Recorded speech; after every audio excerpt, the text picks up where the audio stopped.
Hi hello welcome to my channel. ನಾನು ನಿಮ್ಮ ಪಲ್ಲವಿ ಪ್ರಕಾಶ್. ಇದು ಇವತ್ತಿನ ಶನಿವಾರದ ಮಿನಿ ವ್ಲಾಗು. ನಾವು ಇವತ್ತು ಷಷ್ಠಿ ಅಂತ ಹೇಳ್ಬಿಟ್ಟು ಇಲ್ಲಿ ಘಾಟಿ ಸುಬ್ರಹ್ಮಣ್ಯ ಸ್ವಾಮಿ ದೇವಸ್ಥಾನಕ್ಕೆ ಬಂದಿದ್ವಿ. ಇದು ದೊಡ್ಡಬಳ್ಳಾಪುರದಿಂದ ಸುಮಾರು 13 ಕಿಲೋಮೀಟರ್ ಅಷ್ಟು ದೂರ ಇರ್ತದೆ. ಯಾರಿಗಾದ್ರೂ ಇಲ್ಲಿ ಸರ್ಪದೋಷದ ಪರಿಹಾರ ಬೇಕು ಅಂದರೆ ಬಂದು ಪೂಜೆ ಮಾಡಿಸ್ಕೋಬೋದು. ಹಾಗೆ ಈ ದೇವಸ್ಥಾನಕ್ಕೆ ಬರೋದಕ್ಕೆ ಬಸ್ಗಳ ವ್ಯವಸ್ಥೆನೂ ಕೂಡ ಇದೆ. ಹಾಗೆ ಆಟೋಗಳು ಕೂಡ ಸಿಗುತ್ತೆ.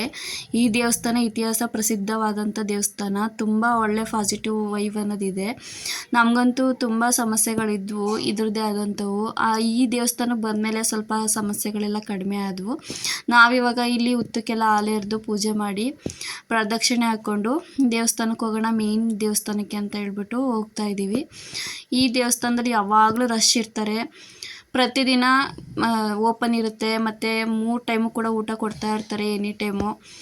ಇಲ್ಲಿ ನೋಡ್ಬೋದು, ಸುತ್ತ ಎಲ್ಲಿ ನೋಡೋರು ನಾಗರಕಲ್ಲು ಪ್ರತಿಷ್ಠಾಪನೆ ಮಾಡಿರ್ತಾರೆ. ಈ ಕಡೆ ಎಲ್ಲ ಕಡೆನೂ ಕೂಡ ಇರುತ್ತೆ ಇದೇ ಥರ. ನಿಮ್ಗೆ ಯಾವ ಕಡೆ ಬೇಕು ಅನ್ಸುತ್ತೋ ಆ ಕಡೆ ಪೂಜೆ ಮಾಡಿಕೊಂಡು ನೀವು ದೇವಸ್ಥಾನದೊಳಗಡೆ ಹೋಗಿ ದೇವ್ರ ದರ್ಶನ ಮಾಡಿಕೊಂಡು ಹೋಗ್ಬೋದು.